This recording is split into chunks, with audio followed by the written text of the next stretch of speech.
ఏం చేస్తావు ఇంటి దగ్గర నాకు నాకు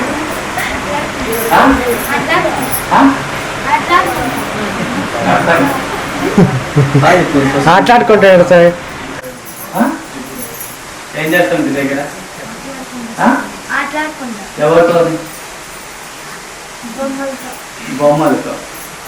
బొమ్మలతో ఆటలు ఆడుకుంటాం. బొమ్మను సృష్టించిన దేవునితో ఆడుకుంటాం. చెప్పు. బొమ్మలతో ఆడుకుంటాం. బొమ్మను సృష్టించిన దేవునితో ఆడుకోవాలి.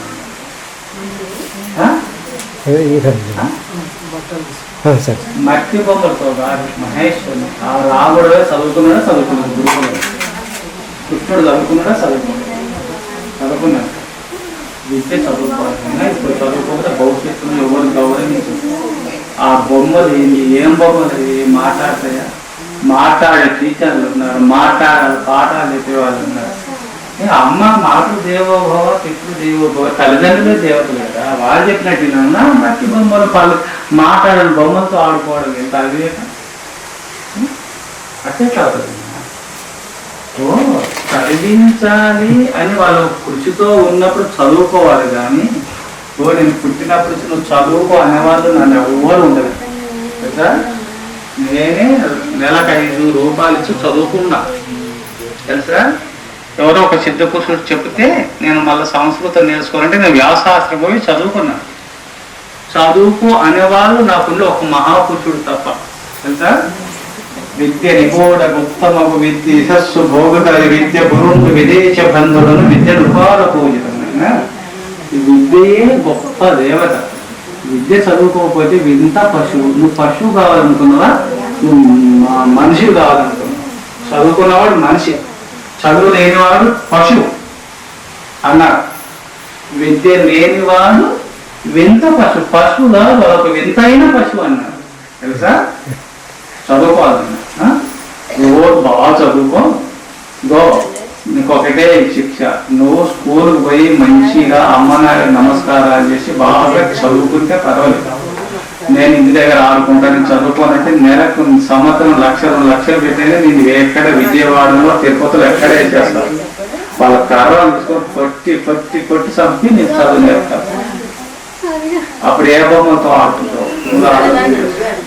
ఏమి నీ శ్రేయస్సుకే కదా, నీ శ్రేయస్సుకే కదా. నువ్వు చదువుకోవాలని గొప్పవాణి కావాలి కదా. అంత కష్టపడ్డాను చదివించినప్పుడు. నేను చదువుకోవాలంటే ఎట్లా చెప్పు? నువ్వు బాగా చదువుకోవాలి. చదువు పెద్ద పెద్ద కాదు. నీకు ఆటను ఎక్కువనా చదువు ఎక్కువనా చెప్పు. నువ్వే ఆట ఎక్కువనా చదువు ఎక్కువనా? నీ దృష్టిలో ఆట పెద్దదా చదువు పెద్దదా? సత్యం చెప్పు.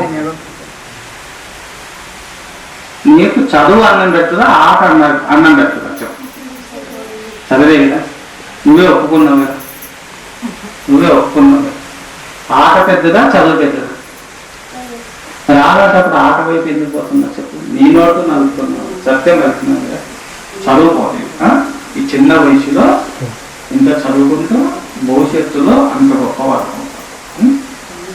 ఇప్పుడు మనసు వంగపట్టే భవిష్యత్తులో వంగదు, చెడిపోతాం. బాగా చదువుతాం. అక్కడ చదువుతారు, అక్కడ ఎట్లా చదువుకుంటున్నాం? బాగా చదువుకోరు, బాగా చదువుతాం. అవమానం ఇంత అమ్మ నాన్నల చేత గౌరవింపబడిన వాళ్ళతో తిట్టించుకోవడం ఒక జన్మనా? ఆలోచన చేసుకోను. ఒక వాళ్ళతో తిట్టించుకోవడం మనకు మానవ జన్మ పుట్టి ఒక తిట్టించుకోవడమా? నేను చెప్తున్నా కరెక్ట్గా కాదనండి ఇది. వాళ్ళతో తిట్టించుకోవాల్సిన దరిద్రం మనకి ఏం పట్టింది? నేను నువ్వు బాగా చదువుకో, మంచిది.